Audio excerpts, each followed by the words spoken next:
دل سے امید رکھا کرو اور زبان سے اپنے رب کی رحمت کا ذکر کیا کرو. ہر وقت کہا کرو کہ میرا اللہ بڑا ہی مہربان، میرا اللہ بڑا ہی کریم. ہمارا پتہ کیا حال ہے؟ شکر بھی شکوے کے انداز میں. کیا حال ہے؟ کہتے بس جی بس شکر ہے الحمدللہ. تو یہ کون سا شکر ہے جی؟ یہ تو آپ نے کہا ہے کہ بڑا تنگ ہوں میں اپنی زندگی. یہ شکر ہے؟ ہر وقت یہ کہے کہ میرا اللہ بڑا ہی کریم ہے. دیکھیں نا بسم اللہ شریف ہر کام سے پہلے معنی کیا ہے؟ بسم اللہ الرحمن الرحیم، یعنی تو کہہ اس رب کے نام سے جو بڑا ہی مہربان ہے، جو نہایت ہی رحم کرنے والا ہے. ہر وقت کیا ہے کہ میرا اللہ بڑا مہربان ہے، میرا اللہ بڑا رحم. ہر وقت وہ خاص ذوق، وہ درد، وہ شوق. بس تو کہے کہ یار جو اللہ نے مجھے دیا ہے وہ شاید اللہ نے کسی اور کو دیا ہی نہیں. تیرا یہ ذوق بنے، تیرے اندر اللہ کی رحمت کے ساتھ خاص تعلق پیدا ہو. میرے رسول کریم علیہ السلام ہر مقام پہ اپنے رب کی رحمت کا ذکر فرماتے. بات کسی کی ہو رہی ہوتی، حضور چھیڑ اللہ کی رحمت کا ذکر دیتے. ایک صحابی چڑیا کے بچے اٹھا کے لے آئے. وہ چڑیا شکایت لے کے آئی اور حضور کے کندھے پہ بیٹھ کر شکایت کرنے لگی کہ حضور آپ کے صحابی نے میرے بچے اٹھا لیے.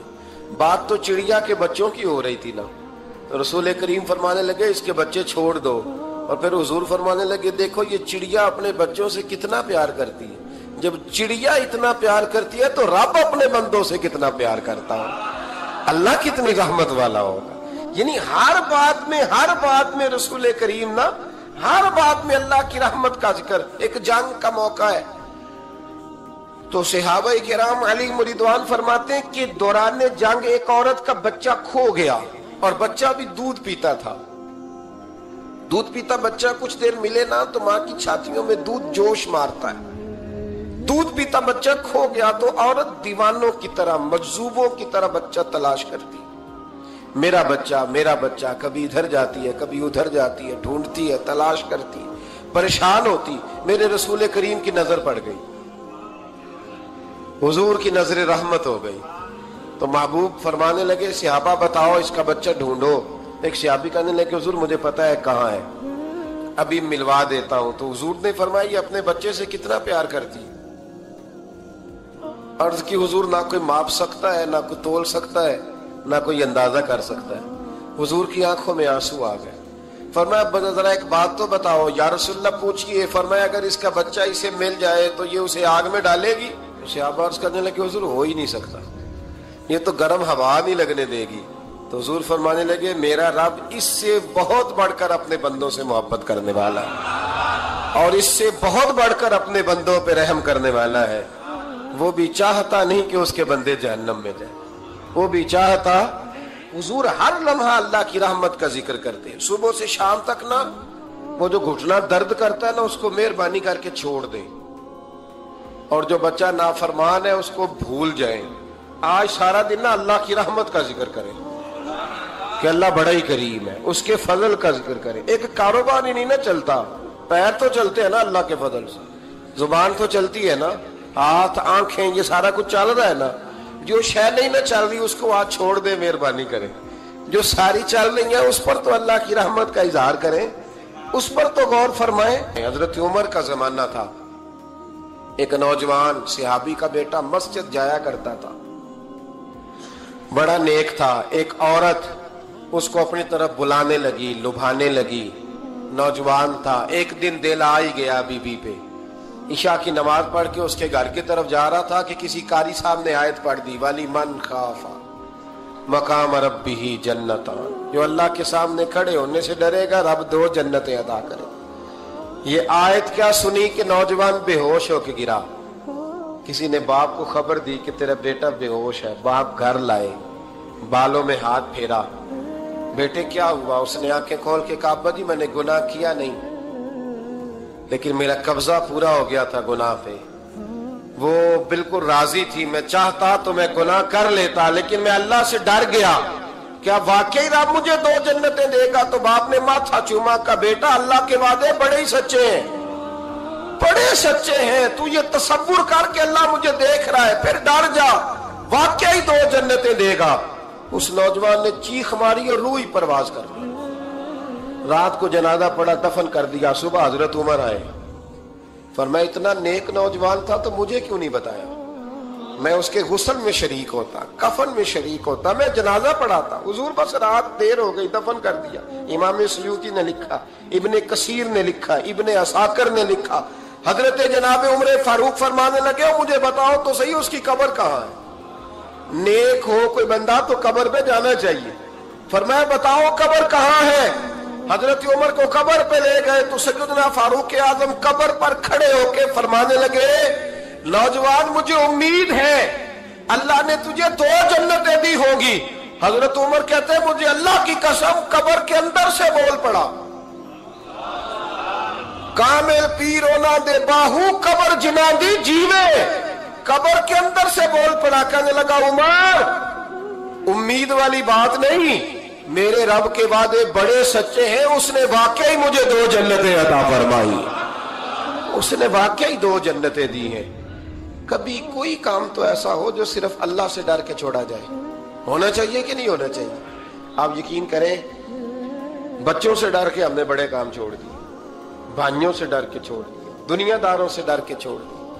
اور کبھی کبھی میں کہہ دیتا ہوں کہ بہت سارے ماں باپ نے اولاد سے ڈر کے چھوڑا, بہت سارے استاد شاگردوں سے ڈرتے ہیں, اللہ ماشاءاللہ کچھ پیر مریدوں سے ڈرتے ہیں. کاش ہم اللہ سے ڈرنا شروع کریں. جب رب سے ڈرو گے پھر کسی اور سے نہیں ڈرو گے. اللہ کا خوف سنوارتا ہے, سجاتا ہے, یہ ذہن بنائیں. حضرت سیدنا عبداللہ ابن عمر رضی اللہ تعالیٰ عنہ کر رہا تھا تو صحرا میں کھانا کھانے کے لیے بیٹھا. ایک چرواہا بکریاں چرا رہا تھا, میں نے دعوت دی روٹی کھا لو. کہنے لگا میں نے روزہ رکھا ہے. آپ فرماتے ہیں غریب آدمی تھا, نفلی روزہ. میں اٹھ کے قریب گیا, میں نے کہا پتہ تو کروں صرف روزے دار ہے کہ نیک بھی ہے. صرف کچھ روزے دار ہوتے ہیں پر نیک, ناراض نہ ہو جائیے گا, حضرت عبداللہ ابن عمر کی بات کر رہا ہوں. کچھ نمازی ہوتے ہیں پر نیک, حاجی ہوتے ہیں پر نیک, وہ تقوی نہیں اختیار کرتے, مقاصد نماز اور مقاصد روزہ نہیں جانتے. کہتے میں قریب گیا تو میں نے جا کے اسے کہا یہ بکری بڑی پیاری ہے, بیچ نہیں دیتا میرے ہاتھ؟ کہنے لگا میری نہیں, میں تو چرواہا ہوں, تنخواہ پہ بکریاں چراتا ہوں, کسی اور کی ہیں, مالک کوئی اور ہے. تو فرماتے ہیں میں نے اسے کہا کہ مالک کو کہہ دینا کہ ایک بکری بھیڑیا لے گیا تھا, یہ 300-400 بکریاں, مالک کو کیا پتہ, کہنا ایک بھیڑیا لے گیا ہے. تو کہتے ہیں اس نے داڑھی جھاڑی تو گرد اڑی. غریب آدمی مٹی میں لتھڑا ہوا لیکن اس کی آنکھوں میں اتنی روشنی. کہنے لگا حضور بکریوں کے مالک سے تو کہہ دوں گا بھیڑیا لے گیا ہے, اور جب کائنات کا مالک پوچھے گا, جب عرش کا مالک پوچھے گا تو کیا جواب دوں گا؟ آپ فرماتے ہیں میں واپس آیا, میں نے پتا کیا کس کا غلام ہے. پہلے غلام خریدا, پھر بکریاں خریدی, پھر وہ بکریاں اسے تحفے میں دے دی. کہنے لگا حضور یہ کیا ہے؟ فرمایا تو رب سے ڈرتا تھا نا تو اللہ نے تجھے انعام عطا فرمایا. اگر ہم اصلی نیک بننا چاہتے ہیں نا, ایک ہوتے ہیں وقتی نیک, لوگوں کے سامنے نیک, ایک ہوتا ہے اصلی نیک. اصلی نیک وہ ہوتا ہے جس کا ذہن بن جاتا ہے کہ میرا رب مجھے دیکھ رہا ہے. امام غزالی نے بڑی خوبصورت روایت لکھی. حضرت ابو ہریرہ رضی اللہ تعالیٰ عنہ فرماتے ہیں کہ ہم لوگ بیٹھے تھے تو یکا یک ایک دیہاتی عربی آیا, یکا یک اندر داخل ہوا, السلام علیکم کہا. بندہ بڑا سادہ تھا, یہ بھی نہیں پوچھا کہ باتیں کیا ہو رہی تھی, کوئی سوال جواب نہیں. سلام لینے کے فوراً بعد عرض کرتا یا رسول اللہ ایک مسئلہ پوچھنا تھا. کہتے ہم حیران ہو گئے کہ یار پہلے پوچھ تو لے, پہلے کیا بات ہو رہی, آتے ہی اپنی چھیڑ دی ہے.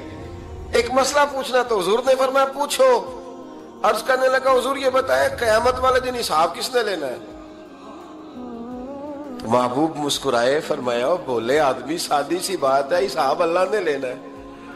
کہتے وہ بات سن کے نا تو چل پڑا, جواب سن کے تو چل پڑا, رکا ہی نہیں. تو حضور نے فرمایا ٹھہر تو جا, پہلے تو آیا ہے, سلام لی ہے, بات بھی کوئی نہیں کرنے دی, دھڑام سے اندر داخل ہوا ہے اور سوال کا جواب لیا اور پھر تو نے تبصرہ ہی نہیں کیا تو نکل گیا ہے. یا رسول اللہ حکم کرے. فرمایا کیا پوچھ رہا تھا؟ حضور پوچھا ہے کہ حساب کون لے گا؟ تو حضور فرمانے لگے میں نے بتایا اللہ لے گا, تو بولا کیوں نہیں؟ کہنے لگا یا رسول اللہ بس اتنا ہی پتا کرنا تھا, اگر اللہ نے حساب لینا تو پھر ہم نے باچی جانا ہے انشاءاللہ, پھر باچی جانا ہے. تو حضور فرمانے لگے کس طرح؟ کہنے لگا یا رسول اللہ جب وہ کریم غالب آئے گا نا، جب اس کا غلبہ آئے گا تو وہ بڑا کریم ہے، اس نے معاف ہی کرنا ہے، اس نے معاف ہی کرنا ہے، اس نے کرم ہی کرنا ہے۔ عدل کرے تے تھر تھر کمبن، عدل کرے تے پھر تھر تھر کمبن، اچیاں شانہ والے تے فضل کریں تے بخشے جاون، میرے جائے منہ کالے۔ فرمایا اس نے معاف ہی کرنا ہے۔ حضرت ابو ہریرہ کہتے ہیں کہ حضور نے فرمایا ٹھیک ہے تو جا۔ وہ چلا گیا تو حضور رونے لگے۔ فرماتے ہم نے عرض کی حضور کیا ہوا؟ تو محبوب فرمانے لگے بندہ بڑا سادہ تھا پر بات بڑی کھری کر گیا ہے، بڑی کھری بات کر گیا ہے۔ کریم جب غالب ہوتا ہے تو معاف ہی فرماتا ہے۔ تو بھائی سادے لوگوں کو بھی پتا تھا کہ اللہ کی رحمت کی بات، ہمارے گھروں میں، ہماری گفتگو میں، ہمارا ایک دوسرے سے ملنا، ناراض نہ ہونا، مایوسی کی باتیں کرتے ہیں، مایوسی کی۔ میں انتظار میں ہوں، میں انتظار میں ہوں کہ کوئی بندہ مجھے ملے اور آ کے کہے میں بڑا راضی ہوں، بتائے اللہ کا شکر کیسے کروں۔ میں انتظار میں ہوں، اتنے سالوں میں مجھے بندہ کوئی نہیں ملا، جو ملا اس نے یہی کہا پریشان بڑا ہوں دعا کر دیں، بڑی اذیت ہے، سب سے زیادہ میں ہی تنگ ہوں، کچھ کرے، کوئی وظیفہ بتائیں، کوئی تعویذ دیں، کوئی ملے نا یار، کوئی ملے، کوئی کہے کہ الحمدللہ تعالی۔ حضرت سفیان ثوری دعا مانگ رہے تھے، یا اللہ راضی ہو جا، یا اللہ راضی ہو جا، یا اللہ راضی ہو جا، دعا مانگ رہے تھے۔ بی بی رابعہ بصری پردے کے پیچھے بیٹھی تھی، جب دعا لمبی ہو گئی تو کہنے لگی سفیان بس کر، کوئی اگلا لفظ بھی بول، بس کر۔ آپ فرمانے لگے تجھے کیا ہوا؟ تو کہنے لگی تو کب سے کہہ رہا یا اللہ راضی ہو جا، یا اللہ راضی ہو جا، پہلے اپنے دل پہ ہاتھ رکھ کے بتا تو اللہ سے راضی ہے؟ تو راضی ہے اللہ سے؟ تو روز نہیں کہتا پیسے نہیں ہے میرے پاس مجھے دے؟ تو روز نہیں کہتا یا اللہ فلانی چیز کوئی نہیں دے، اے اللہ فلاں کو دے دیا مجھے کیوں نہیں دیتا معاذ اللہ؟ تو روز شکوے نہیں کرتا؟ فرمایا پہلے تو راضی ہو جا۔ ترمذی شریف کی حدیث ہے، میرے نبی کریم علیہ السلام نے فرمایا تم اللہ کے دیے ہوئے تھوڑے رزق پہ راضی ہو جاؤ، اللہ تمہاری تھوڑی عبادت سے راضی ہو جائے۔ دیکھیں نا امام حسین کا آخری جملہ کیا ہے میدان کربلا، آخری جملہ کیا ہے؟ میں 5000 مسجد دے کے کہتا ہوں دیا نہیں میں نے، اللہ بڑا راضی ہے مجھ سے، 5 نمازیں پوری نہیں پڑھتا۔ امام علی مقام نے نا دل، کلیجہ، جان، اولاد، ہر چیز نکال کے رکھ دی، تو آخری جملہ یہ تھا اے اللہ بتا تو حسین سے راضی ہے کہ ناراض ہے؟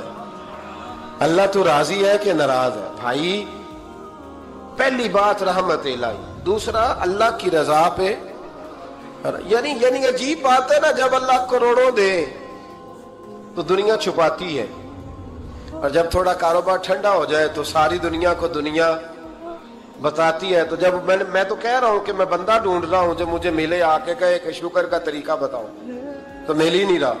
کو ملے جو کہے بڑی خیر ہے، ہر لحاظ سے اپنے رب سے راضی، مل ہی نہیں رہی دنیا۔ تیسری بات، اگر اللہ کے قریب جانا ہے، یہ ان لوگوں کے لیے جو معرفت الہی کے متلاشی ہیں وہ خاص توجہ کریں۔ اگر رب کریم کے قریب جانا ہے تو پھر ایک ذہن بنائیں کہ میرا رب میرے ساتھ ہے، میرا رب میرے، نحنو اقرب الیہ من حبل الورید۔ اور درویش کہتے ہیں جے میں تینوں اندر جانا تو پھر مقید جانا، جے میں تینوں باہر جانا تے اندر کون سمانا، اندر بھی تو ہے تے باہر بھی تو، وچ بلا کون نمانا۔ پھر تصور کریں کہ اللہ میرے ساتھ ہے۔ حضرت جنید بغدادی رحمت اللہ علیہ کہتے ہیں میں نے اپنے مرشد سے کہا کوئی وظیفہ جو پڑھا کروں، تو فرمانے لگے جنید پڑھا کر کہ اللہ میرے ساتھ ہے اور اللہ مجھے دیکھ رہا ہے، یہ وظیفہ پڑھا کر۔ کیمرے لگا دیے ہر جگہ ہماری گورنمنٹ نے، کہتے ہیں کیمروں کی مدد سے پکڑا گیا، کیمروں کی مدد سے، مسجدوں کے دروازوں پہ کیمرے، ایئرپورٹوں پہ کیمرے، ریلوے اسٹیشن پہ کیمرے، بڑے بڑے جنرل سٹور پہ کیمرے، نیچے لکھا ہے خبردار کیمرے کی آنکھ آپ کو دیکھ رہی ہے۔ کیمرے کی آنکھ دیکھے تو لوگ گناہ نہیں کرتے، تو یہ کیوں نہیں سوچتے کہ رب ہمیں دیکھ رہا ہے؟ یہ تصور کیوں نہیں جمتا کہ رب ہمیں؟ اور اللہ فرماتے وَلِمَنْ خَافَ مَقَامَ رَبِّهِ جَنَّتَانِ، جو اللہ کے سامنے کھڑے ہونے سے ڈر جائے گا نا، اللہ اسے 2 جنتیں عطا فرمائے گا۔ اللہ اسے ایک دفعہ اگر کوئی ڈر گیا اللہ کے سامنے کھڑے ہونے، کتنی دفعہ بولے تو صحیح؟ اس پر ہمارے مفسرین نے لکھا ہے کہ کبھی زندگی میں ایسا ہو کہ گناہ پر ہمارا پورا قبضہ ہو گیا ہو، گناہ پورا قابو میں آ گیا، اب کوئی روکنے والا نہیں، تو فرمایا جو اس وقت اللہ کے خوف سے ڈر جائے گا اللہ اسے 2 جنتیں عطا فرمائے گا۔ امام شافعی رحمت اللہ علیہ کے زمانے میں نا ایک بادشاہ کا اپنی بیوی سے جھگڑا ہو گیا، تو وہ بھی ملکہ تھی، کسی بادشاہ کی بیٹی تھی، شہزادی تھی، اس نے بھی سخت جملہ کہا، کہنے لگی چل دور ہٹ جہنمی، معاذ اللہ۔ اب اس نے اپنے خامد کو جہنمی کہا تو وہ کہنے لگا اس کا خامد کہ اچھا تو مجھے جہنمی کہتی ہے، جا پھر اگر میں جنتی نہیں تو تجھے 3 طلاقیں۔ اب کیسے ثابت ہو کہ جنتی ہے کہ جہنمی ہے؟ کیسے پتا چلے گا؟ علماء سے پوچھا تو وہ کہنے لگے ہم کیسے بتائیں، کون ڈگری دے کہ تو جنتی ہے کہ جہنمی ہے؟ بات دور نکل گئی۔ امام شافعی کے پاس گیا، وہ رسوخ رکھتے ہیں علم فقہ کا، ان کے پاس گیا، جا کے کہنے لگا حضور یہ مسئلہ ہے۔ امام صاحب فرمانے لگے اکیلے میں مجھے ملتے ہو؟ وہ اندر آیا، کچھ دیر گفتگو ہوئی تو امام صاحب فرمانے لگے لو جی یہ بندہ جنتی ہے، اس کی بیوی کو طلاق کوئی نہیں ہوئی، یہ جنتی ہے۔ آپ کو پتہ ہے لوگ فتویٰ جلدی دے دیتے ہیں، کچھ لوگ خلاف تقریریں کرنے لگے کہ بادشاہ تھا تو امام صاحب نے بچا لیا ہے، کیسے آپ نے ڈگری دے دی کہ جنتی ہے جی؟ تو امام صاحب کہنے لگے تم بحث نہ کرتے تو میں بات پردے میں رہنے دیتا۔ سنو، میں نے بادشاہ کو تنہائی میں بلا کے پوچھا ہے کہ کبھی اللہ سے بھی ڈرے ہو؟ صرف اس لیے کہ اس وقت اللہ دیکھ رہا ہے۔ یہ نیت کبھی بندوں سے ڈر کے تو بندے بڑے گناہ نہیں نہ کرتے، کبھی اللہ سے ڈر کے بھی چھوڑا ہے؟ تو بادشاہ کہنے لگا بالکل چھوڑا ہے۔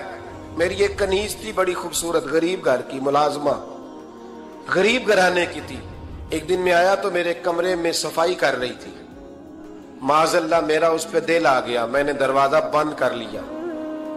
دنیا کی کوئی طاقت نہیں تھی، میرا اپنا محل تھا، مجھے کچھ دیکھ بھی لیتا تو کسی میں جرت نہیں تھی مجھے منع کرنے، اور میں چونکہ حکمران تھا، مطلق العنان تھا، کوئی شکایت بھی نہ کرتا۔ لیکن جب میں نے اس کی طرف ہاتھ بڑھایا تو اس نے ایک ہی لفظ کہا، کہنے لگی تو اللہ سے نہیں ڈرتا؟ تو اللہ سے نہیں ڈرتا؟ کہنے لگا کوئی نہیں تھا امام صاحب مجھے منع کرنے والا، کوئی نہیں تھا۔ لیکن جب اس نے کہا تو اللہ سے نہیں ڈرتا تو میں کانپنے لگا۔ میں نے اس سے معافی مانگی، غریب ملازمہ سے میں نے بادشاہ ہو کے معافی مانگی، میں نے معافی مانگی، پھر میں نے دروازہ کھولا، وہ چلی گئی۔ امام صاحب کہنے لگے اٹھ میرے سینے سے لا۔ کہا حضور کیا ہوا؟ فرمایا جو تنہائی میں اکیلے میں ایک دفعہ بھی رب سے ڈر جائے اللہ اسے 2 جنتیں عطا فرمائے گا۔ تو جنتی ہے اس لیے کہ تو یار کبھی تو ایسا ہو، کبھی تو ایسا ہو بھولا گاہک ہمارے قبضے میں آ گیا ہو، ہم اپنا پورا اس پر تسلط رکھتے ہو پر ہم اللہ سے ڈر جائیں۔ کبھی ایسا ہو کہ کروڑوں روپیہ ہمارے تسلط میں ہو، ہم چاہیں تو جتنا مرضی استعمال کریں لیکن ہم اللہ سے ڈر جائیں۔ علامہ اقبال نے ایک بات لکھی ہے، اقبال کہتے ہیں جب میں لندن میں وکالت کرتا تھا تو ایک خاتون تھی، لیڈی بارنس اس کا نام تھا، چھوٹے موٹے مقدمات لے کے وہ میرے پاس آتی تھی۔ بی بی ایک ہوٹل چلایا کرتی تھی، اس کا خامند جو تھا وہ فوج میں ملازم تھا۔ اقبال نے خود لکھا ہے، اقبال فرماتے ہیں کہ ایک دن وہ خاتون پھر کسی کیس کے سلسلے میں میرے پاس آئی، تو جب وہ آئی تو اس نے نقاب اوڑھا ہوا تھا، برقع کیا ہوا تھا، تو چونکہ اس نے نقاب اوڑھا تھا مسلمانوں کی نشانی تھی۔ نقاب اوڑھنا کن کی نشانی ہے؟ اللہ آپ کو خوش رکھے۔ تو کہتے وہ نشانی چونکہ اہل اسلام کی تھی تو مجھے تجسس ہوا، میں نے کہا لیڈی خیریت ہے؟ میم صاحبہ یہ برقع پہنا ہوا ہے؟ تو کہنے لگی ہنس کے اقبال مجھے پکا یقین تھا کہ آپ ضرور پوچھیں گے۔ تو میں نے کہا اچھا تو یہ برقع؟ تو کہنے لگی الحمدللہ میں مسلمان ہو گئی۔ تو میں نے فوراً کہا کہ آپ کا شوہر تو فوج میں ملازم ہے، فوجی کے لیے بدلنا اور پھر ملکی قانون اور یہ چیزیں؟ تو کہنے لگی اس نے مجھے کیا کہنا تھا، وہ خود کلمہ پڑھ گیا۔ تو کہتی ہیں میں اور متجسس ہوا. وہ کیس کی بات کرتی تو میرا تجسس بڑھ گیا. میں نے کہا تو کیس چھوڑ یہ بتا کلمہ کیسے پڑھا؟ تو کہنے لگی اقبال اصل بات یہ ہے کہ میں نا بے اولاد تھی, خامد بھی بڑے اچھے پیسے کماتا, میں خود بھی ہوٹل چلاتی, پر ڈپریشن اور ٹینشن اور بلا وجہ کی پریشانیاں جان نہیں چھوڑ. یہ ٹینشن اور ڈپریشن کا نا مجھے عربی ترجمہ کوئی نہیں ملا.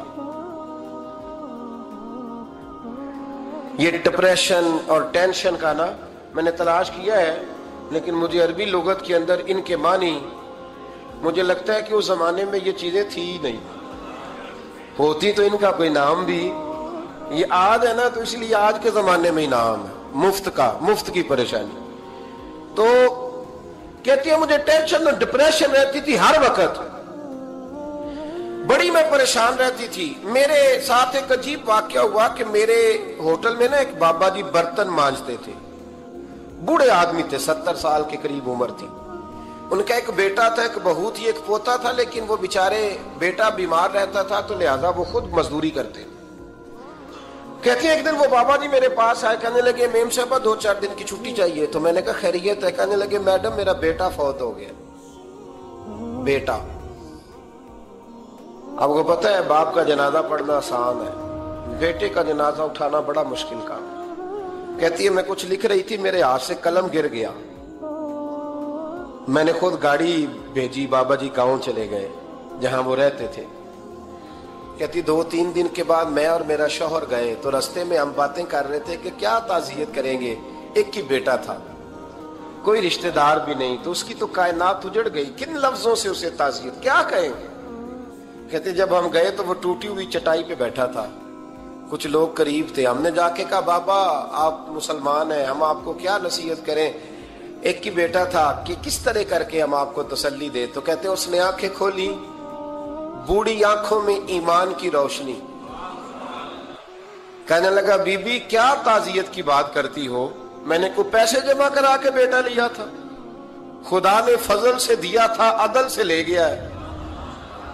میں اپنے رب کے فیصلوں میں بڑا راضی ہوں, اللہ بڑا کریم ہے, وہ لے گیا, اس کا مال تھا. آپ یقین کریں ہمارے دیہاتی لوگ یہ کہا کرتے تھے, میں نے کانوں سے سنا ہے.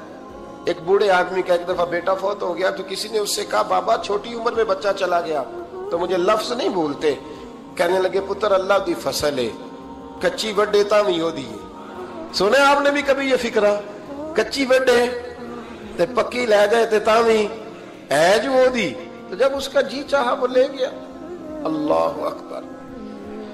وہ خاتون کہتی ہے کہ وہ بابا جی سے میں نے کہا کہ چلو آپ 1 مہینے کی چھٹی کر لے. تو کہنے لگا نہیں میڈم میں مسلمان ہوں, مفت کی روٹی نہیں کھاتا, مزدوری کر کے کھاتا ہوں, میں انشاءاللہ 2-3 دن کے بعد کام پہ آ جاؤں گا. کہتے ہیں وہ چند دنوں کے بعد آ گیا. اللہ کی قدرت کے ابھی 2-3 ماہ گزرے تھے, پھر آیا. میڈم چھٹی چاہیے کچھ دنوں کی. میں نے کہا خیریت ہے؟ کہنے لگے وہ میری بہو بھی ہارٹ اٹیک سے فوت ہو گئی. کہتے اب میں بھی تڑپ گئی اور عیسائی ہو کہ میری آنکھوں میں آنسو آ گئے. میں نے کہا گھر کا دروازہ بند ہو گیا, اب یہ بیچارہ کیا کرے گا.